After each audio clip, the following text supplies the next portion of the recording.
हमें 7x जमा 10 के वर्ग को सरल बनाने या इसे प्रसारित करने के लिए कहा गया है।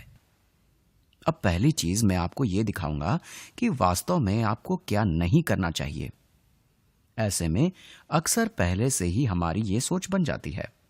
कई लोग इसे देखकर ये कहेंगे कि ओह, ये 7x का वर्ग जमा 10 का वर्ग है, लेकिन ये गलत है और मैं इसे बड़े अक्षरों में लिखूंगा। ये गलत है। यहां पर आके आपके दिमाग में ये सोच बन जाती है कि अगर मेरे पास 7 गुणा 10 हो और मैं इसका वर्ग निकालूं तो ये 7x का वर्ग गुणा 10 का वर्ग होगा। यहां पर हम गुणा नहीं कर रहे हैं, हम 7x के साथ 10 जोड़ रहे हैं। इसलिए आप सीधे इन प्रत्येक पदों का वर्ग नहीं निकाल सकते।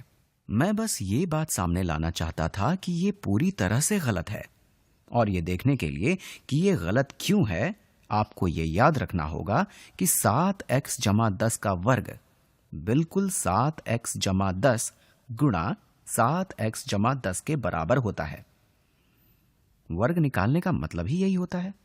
आप यहाँ इन दो पदों को आपस में ही 2 बार गुणा कर रहे हैं। यहाँ पर हम वास्तव में एक या दो बायनोमियल यानी द्विपदों का गुणन कर रहे हैं। ये तो संयोग से समान निकले और आप वितरण विधि का उपयोग कर पाए, लेकिन ये वास्तव में एक विशिष्ट स्थिति है। जब आप किसी बायनोमियल यानी द्विपद का वर्ग निकालते हैं तो आइए पहले विशिष्ट स्थिति के रूप में इस पर विचार करते हैं और इसके बाद हमने जो भी सीखा उसे लागू करते हैं। यहां पर तो हम सब कुछ सीधा सीधा कर पाए, लेकिन मैं सामान्य स्थिति के बारे में जानना चाहता हूं, जिससे कि आप किसी भी समस्या को हल कर पाए। अगर हमारे पास a जमा b इस पूरे का वर्ग है, हमने पहले ही जान लिया है कि ये a का वर्ग जमा b का वर्ग नहीं है, ये a जमा b गुणा a जमा b है। और अब हम वितरण गुण का उपयोग कर सकते हैं। हम a जमा b का इस a के साथ गुणन कर सकते हैं। इस तरह हमें a गुणा a जमा b मिलता है और हम a जमा b का इस b के साथ गुणन कर सकते हैं और फिर हम इस a का गुणन करेंगे।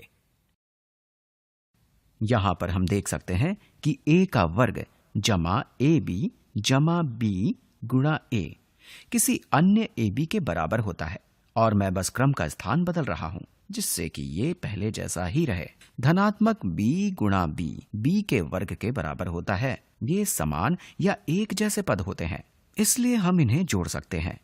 किसी मान का 1 जमा किसी अन्य मान का 1 आपको उस मान के 2 के बराबर मिलेगा। जैसे 2ab, हमारे पास a का वर्ग जमा 2ab जमा b का वर्ग है। यहाँ पर पैटर्न या प्रतिरूप कुछ इस तरह होगा। अगर मेरे पास a जमा b इस पूरे का वर्ग है तो ये a का वर्ग जमा इन संख्याओं के समाधान के 2 गुणा जमा b के वर्ग के बराबर होगा। तो यहां पर मेरे पास 7x जमा 10 का वर्ग है, इसलिए ये 7x के वर्ग जमा 7x और 10 के समाधान के 2 गुणा के बराबर होगा। 2 गुणा 7x गुणा 10 जमा 10 का वर्ग। इसलिए सही उत्तर और गलत उत्तर के बीच का अंतर यह है कि हो सकता है कि आप यहाँ मध्य पद यानी मिडिल टर्म को सही ढंग से हल करना भूल गए हों, और ये तब सामने निकल कर आता है जब आप यहाँ पर पदों के सभी अलग अलग संयोजनों का गुणन कर रहे होते हैं। अगर हम इसे सरल बनाएं तो हम इसे 7x का वर्ग यानी 7 का वर्ग गुणा x का वर्ग कर देंगे। इस तरह 7 का वर्ग 49 गुणा x का वर्ग हो जाएगा। जब आप इस भाग को 2 गुणा 7 गुणा 10 जो कि 140 है उससे गुणा करते हैं, तब हमारे पास x रह जाता है और फिर धनात्मक 10 का वर्ग जो कि धनात्मक 100 है, और इस तरह हमने इसे हल कर लिया है।